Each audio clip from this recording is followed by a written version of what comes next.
You're on. Okay.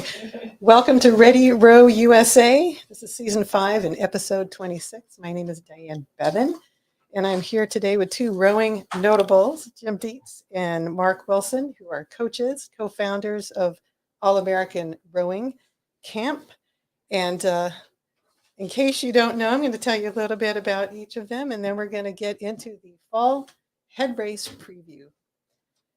Jim, first Olympics was in 1972. He's been in since then, either as a coach or a rower. He's rowed in numerous world champions, races around the world, and rowed a lot of athletes, coached, I should say, with a lot of athletes. 2010 U.S. National Rowing Hall of Fame, and again, co-founder of the All-American Rowing Camp. Mark Wilson is our other guest. He was a walk-on athlete at the University of Wisconsin in 1986. Met Jim at the Coast Guard Academy in 87, 89. At Northwestern University, he won the IRA National Champion title for Varsity 8 and has coached people in the Olympics and also co-founder of the All-American Rowing Camp. So I think perhaps let's just start a little bit if you can tell us about your camp. About our camps? About your camps. Yeah. Oh, we've had camps going for how many years now? We're in 24. Next year will be 25 years. Seems like yesterday that we started. And basically the idea was to bring people to a spot and give them that fine tuning, that coaching that everybody craves. And it's taken off. We normally are spending the last of December and the whole month of January and February in Florida with people coming down, doing that year after year. And then we move off to camps around the United States and a lot of camps in Europe now. We're in Italy, we're in Croatia, we're in Switzerland, you name it, we're there. There are so many beautiful places to row in the world. We like to take people to those places where they can get a few good rows in every day and then really partake in the culture. I think one of the things that's really exciting is that a lot of what we've done and has grown since 1999 has been demand. We're cultivating this opportunity, but really it's the demand from the rowers out there in the rowing community, and what they want. Then we basically say, okay, that sounds like a good idea. Let's make it work. Let's put the pieces together and create a great opportunity. So whether or not we're going to someplace on the West Coast or East Coast or North or Midwest, those are all great things to do. And then we're doing sculling camps now. Coastal sculling camps now. We're doing intro to row camps now. We're doing these experience camps like the head of the Charles camp that's going on right now here in Boston. And then the European camps, we bring our expertise in the coaching to this foreign destination. So that's not just a row around a pretty lake like in Bled, Slovenia, but you're actually getting really high level coaching and being in a beautiful place. So that's kind of what makes it fun and unique. The other thing that I'm excited about, and this has always been part of our camps, is coaching education. And when people are coming to our camps, bringing their entire club to the camp, we encourage them to bring their coaches so their coaches can ride along with us and pick up on what we're teaching them. Our sport has exploded in the United States. The level of coaching has a lot to be desired, and our desire is to try to improve coaching in the United States. So coaching education, and Mark is really moving into that full steam right now. In the coming months, we'll have some more opportunities and we'll talk more about that. But yeah, we're working on that to kind of take the All-American model and bring that into the coaching development side at a little higher level. So we'll talk about that later. Well, that's terrific. And to that point, we are here to talk about and preview the fall regatta head races. Exciting. Yeah. Very exciting, and talk about an exploding sport. In your note that you sent to me, there's 95 head races in Regatta Central. Just on between. Regatta Central. And I know there's many, many others that are out there in the United States and Canada that are not listed on Regatta Central, but I just went through the calendar. And yeah, it was shocking to me as well. 95 between basically 1st of September and middle of November.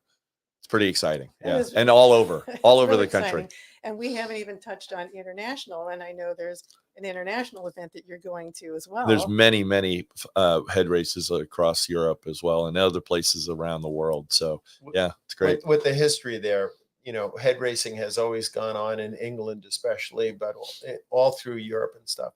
It really didn't start here in the United States till about 1965, where Ernie Arlett, whose family was from Henley-on-Thames, was the first coach of Northeastern University. And Ernie's comment to all the other coaches on the river were, nobody does anything in the fall. Why aren't you racing? And that's how they started the Head of the Charles. And Ernie was one of the 4 guys that started that program. And 5 years after the Head of the Charles, the Head of the Schuylkill takes off. And now you look at Regatta Central, we have 95 head races in the country. All right. And that's just filling the demand of the number of people that are rowing today. And the other cool thing about all the head race development is that the length of the sport or the length of the event is really unique and can be unique to the location that the event is being held. There's nothing magical specific about a 5K, and that's obvious right here in Boston. It's 4,720 meters, not 5K. And then other places it might be a half marathon, other places it might be 6K, some places it might be only 3, and that it just doesn't matter. It's about bringing people together and having a great time. So wherever you are, you can put it on an event. History. Do you know why the Head of the Charles is that distance? I do not. Let me tell you, it is that distance because there was a plug-in at the BU Boathouse, which is our start, and the finish line is basically that power pole, telephone pole that was there that they needed power. That's why it's not 5K. That's why it's 4,720. Okay, so this is an aha for me because I volunteer on the docks there right near the finish line. Mm-hmm. And why would they ever put it there? It's nothing there. It was for the power pole. That's hilarious. Well, the head races have changed tremendously. The very first head race that was the Head of the Charles that I rode in, right? You went by the BU dock and there was a Seth Thomas school clock on a board, right? And your picture was taken with a state-of-the-art Polaroid camera as you were going through, watching that second hand go around. And they had a similar clock on a similar board at the finish line. Supposedly the clocks were set up perfectly and they would take a picture. And the reason the results didn't come out till about 3 o'clock in the morning and everybody got to party hard at the Harvard Cage was because some poor guy in the Cambridge Boat Club had to sit there and do the math. And they were never right. So we've come a long way, baby, as far as technology. Yes, we have. And now with all kinds of ways for people to time themselves, you really have to be on it. I mean, I look at my watch here. It has more in it than you'll ever use. Exactly. Exactly. Well, maybe we can start in our preview here talking about Head of the Charles. I did talk to, or get a note from Brendan Mulvaney, who's the race director, and some exciting things this year that haven't been there before is that for the first time they have a prize purse. So for the championship single events, there are cash prizes. So first is 10K, second is 5K, third is 2.5. Oh. Right. That K, tell your audience that K means dollars. It's not meters. Yeah. That is money. And there's going to be a lot of U.S. national team athletes there. So that's going to be a really that's what we need in the sport. I mean, you need to bring that dollar aspect into it. Our athletes on the highest level are basically, working part-time jobs while they're trying to continue their training and to be on a par with the rest of the world that we have to compete against. Our kids need to have some kind of support. And this is a great first step. And love and passion only go so far. Yeah. So the other new aspect is they're going to have elite pairs racing. So top pairs from the World Championships are also going to compete at this event. So another great thing to watch them navigate our 7 bridges and the complexity that we have ahead of the Charles. In a pair, no less. All In right. a I mean, pair. I can remember years back, begging the regatta, Fred Schock, to put a quad in. He goes, Jim, they don't have rudders. They won't be able to navigate the bridges, right? Well, you think about a pair trying to navigate those bridges today. Trust me, the athletes can do it. I was going to say good fights. Mhm. So tell me what a little bit about these head races and what you're most excited about, and 2 different perspectives. One is from a rower who wants to go to one of these races, and another perspective from race organizers, how to continue to make their regattas spectator friendly, bring in, more viewers, more watchers, more rowers. Oh, I just put together a few of the races that I found through the calendar on Regatta Central, and I was shocked to see the number of races going on the same weekend, and a lot of races. Obviously, with 95 races, there have to be a lot of overlap, and they're from coast to coast. Starting off on September 3rd, the Petaluma Half Marathon and Full Marathon is a really interesting race. It's on the Petaluma River. It goes from Petaluma, California, which is a beautiful location, and it goes all the way down to San Francisco Bay if you're doing the full marathon, and then it turns back. So, events don't just have to be head races in the sense of being a 5K like we talked about. And then there's just more and more races all over. The Chicago River Half and Full Marathon is a newer event. CRI Classic here is an opportunity for people to see part of the head of the Charles course early, but it doesn't obviously mirror it.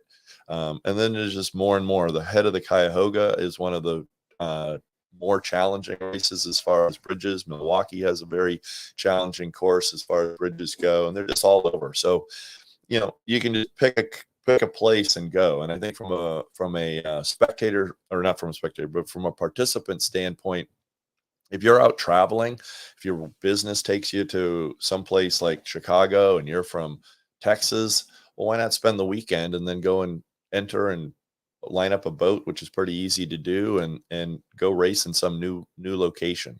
I think that people ought to be looking at that and not worrying too much about whether or not they take their own boat. We're putting on an event right now with 12 scullers here in Boston, and 6 people flew in, and they're using borrowed boats, and they set themselves right up, and we help them with that. And so don't feel like you got to drive halfway across the country with your single on the top of the car. Mm-hmm. Exactly. And most clubs are receptive to that. If you're going to one of these clubs and you say, I'd like to participate in your regatta, but there's no way I can bring my boat. Well, some of the regattas, the manufacturers actually will show up. When we go to Turin in Italy, we'll have boats supplied by Filippi and other people, and you'll get that here in the United States. I know the Vespoli and Wintec and some of the others, they make boats available. So don't think that you have to bring your boat. You can come here, you can rent a boat for the day, and have a great experience at that. Pretty much every regatta out there has some sort of video of their regatta. So there is the opportunity to go over video as far as knowing what you're going to go into. I mean, the camp that we're running here this week in Boston is to teach people how to navigate the 7 bridges of the Charles. All right, how to navigate it without getting messed up. All right, knowing that you're going on day 1, they're getting messed up, but right.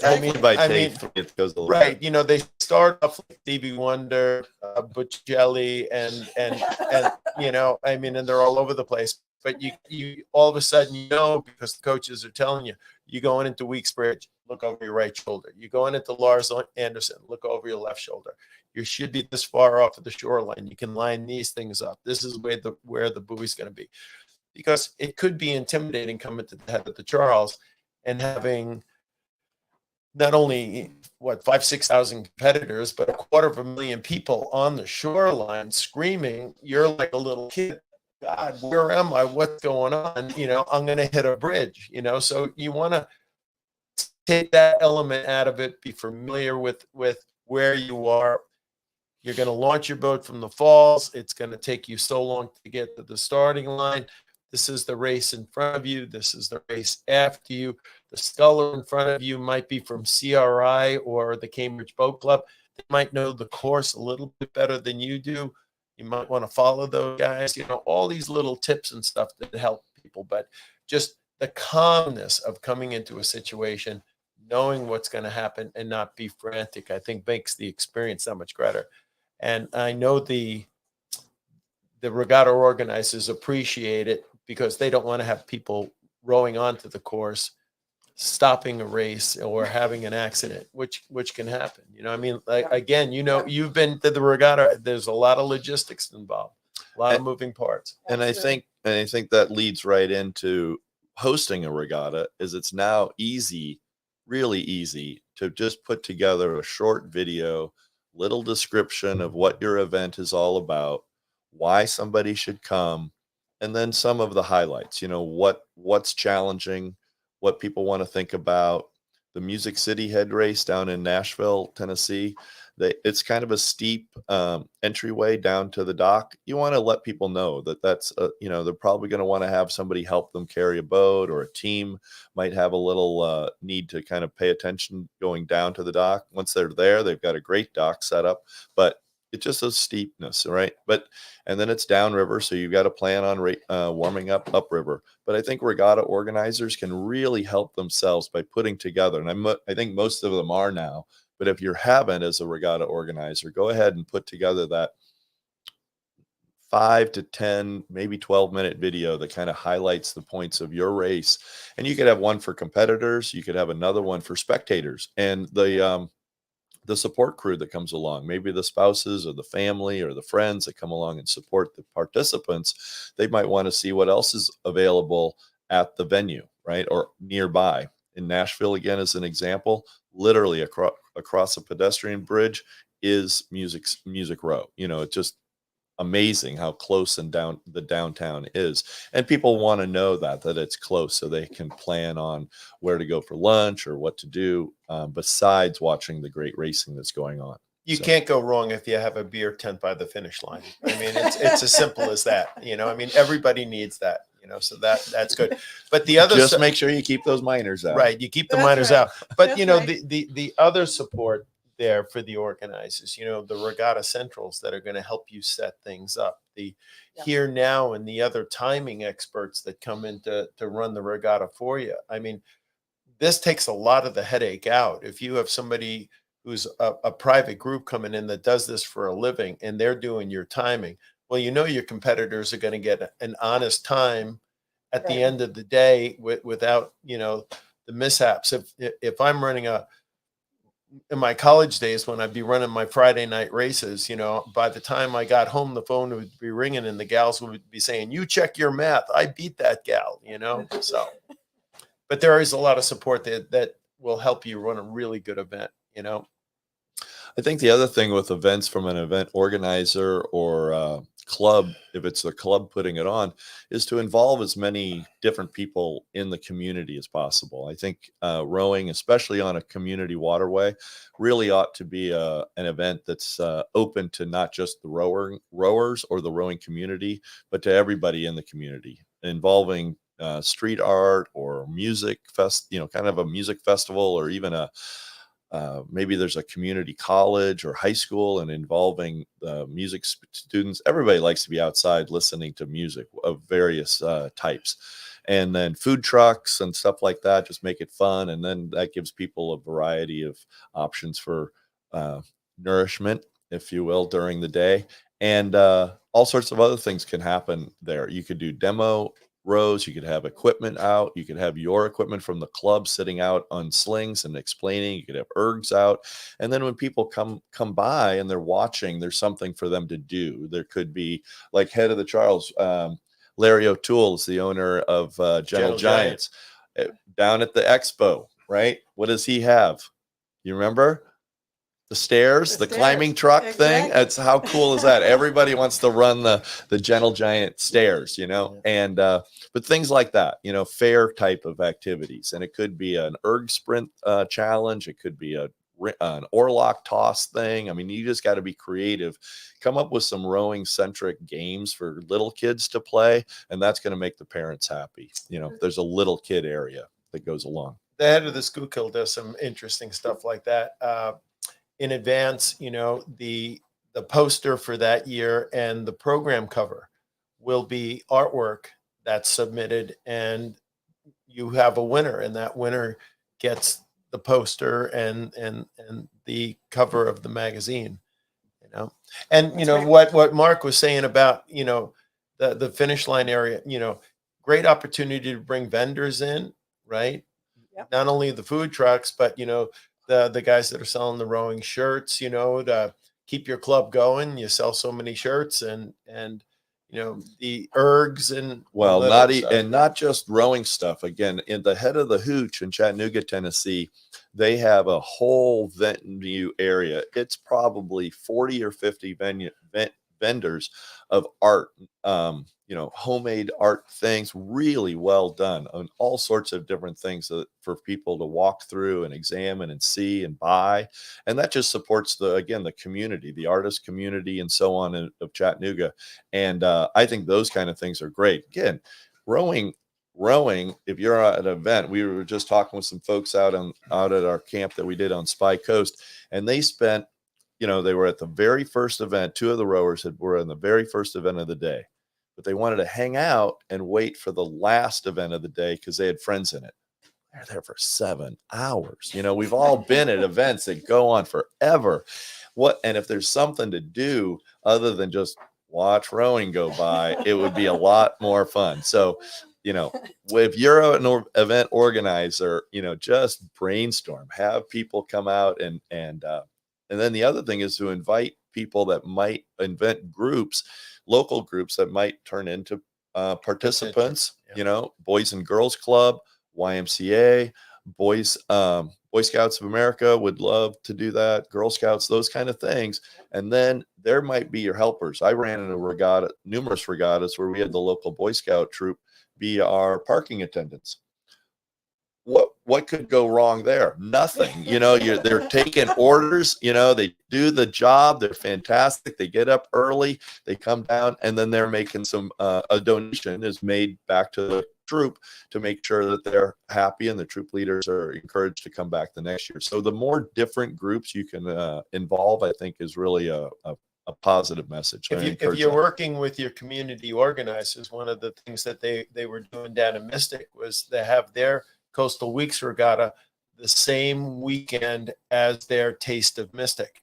So all of the food tents were there. And again, that's drawing people down to enjoy the food. And all of a sudden, what's this stuff going out on the water? This is rowing. How do I get involved? There's the club organization there. You start bringing the people in. Tell me about how important volunteers are to make all of these regattas work. They're really not that important. You shouldn't have them. Don't even think about bringing. We're all volunteers here. It's so important. I mean, you can't put on these events without volunteers, and the success of the Charles on a lot of the regattas that I attend, you're seeing the same volunteers in the same place every year, right? The person that's the dock master, they do a great job because they are the dock master every year. They're not trying to go up the food chain and do something else. The person that's doing the announcing has a knack for doing the announcing. The person, all of this stuff. How many bow numbers are handed out at the head of the Charles? Think about it. Thousands. Thousands. And it has to be done. It has to be done orderly, right? And people have to be able to get in and get out. And I remember years where it wasn't great, but you learn over time how to get it happen. And there again, you're going to get your bow number. And I bet I'm seeing the same people this year that I saw last year and the year before. And as far as volunteers go, I think, again, rowing clubs try to do everything themselves. I think we're really a group of people that think, oh, we need to do this. But really what needs to happen is that your rowers and your members of your club should be the leaders of different committees. But then also people have friends and people have co-workers in different locations around the city that you're rowing from. You need to encourage participation at the volunteer level from various different people. There's way too many clubs that burn out their volunteers, their club volunteers.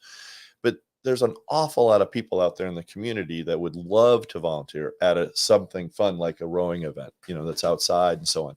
So coworkers, Lions clubs, service organizations like that, different folks, you just go out and find people outside of your little rowing club, and you're going to have a much more fun event. Sarasota, Florida, probably our best rowing venue in the entire country, right?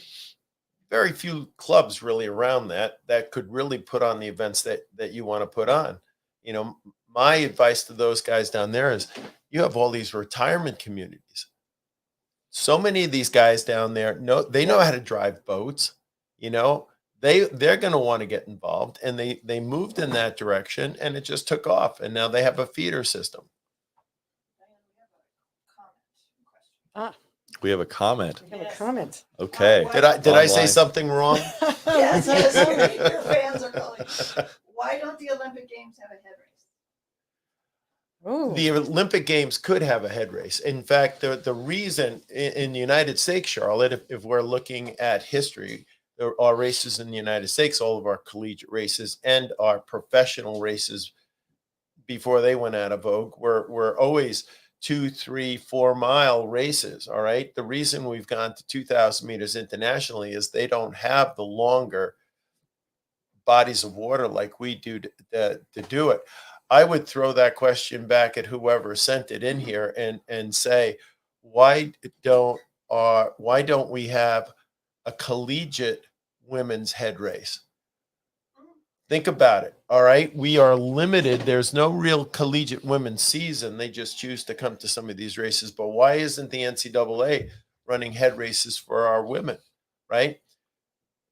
On the sprint side, in the spring, you're limited to 2,000 meter race courses. How many good 2,000 meter race courses do we have? We have Sarasota, we have Eagle Creek, there are places around the country.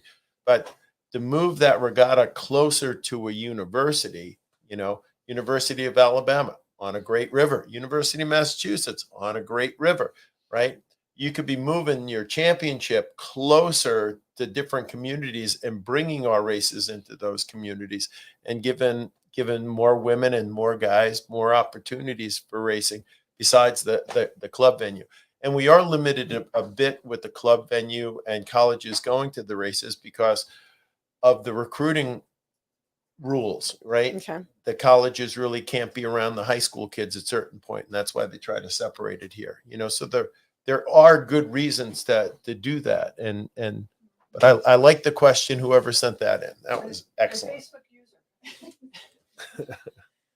Excellent. Well, I think we've gone through our entire time, and I've never done a head race regatta. So I think you're inspiring me to come to camp. Well, I would say, from a participation standpoint, if you're a newer rower, if you're coming into the sport, the head race is the perfect opportunity to put your racing hat on for the first time. It's really doesn't have to be intimidating. You're not racing side by side next to other people. You're racing really against yourself, right? Whether or not you're in a single or in an 8 or a quad or a team boat, whatever, it's just about doing the best that you can do over the course of whatever the distance happens to be. And so if you're nervous or timid or scared about jumping into a race boat or a head race, any head race is a great one to jump into. Maybe not your first head race or first racing scenario should be the head of the Schuylkill or the head of the Charles or one of those, but there are so many great races all around the country. Makes it easy to get into a race. And rowers are always good to help other rowers. People are going to come in, you're going to be standing around with people, and they're going to look over and go, obviously she doesn't know what she's doing. Let me go over there and help her out. But rowers are good people, and they want more people to come into the community. So it's a win-win. Yeah. Inclusive. Yeah. So top 5 tips for a new rower to think about training. All right. Going to a head race. I'll start with number 1. Don't take too many strokes in the same place. All right. A head race, you want to row a little bit lower, spread those strokes out and try to go from here to there.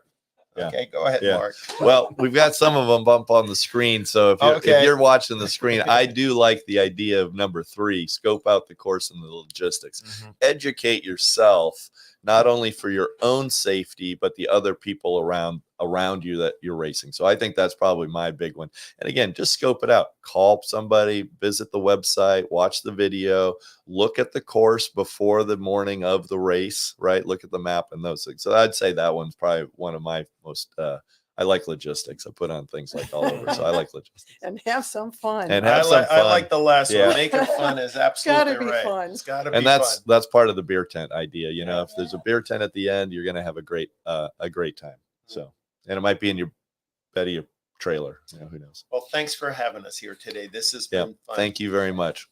We Appreciate could it. keep going for hours, but it's time to break. Yeah. It's time to break. So we want to thank our sponsors and supporters as well.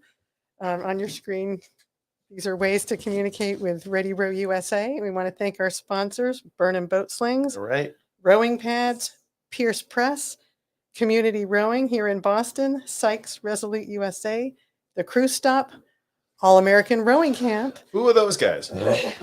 And if you want to become a sponsor, let us know. Excellent. Super. Thanks for being here. Thank Thank you. you.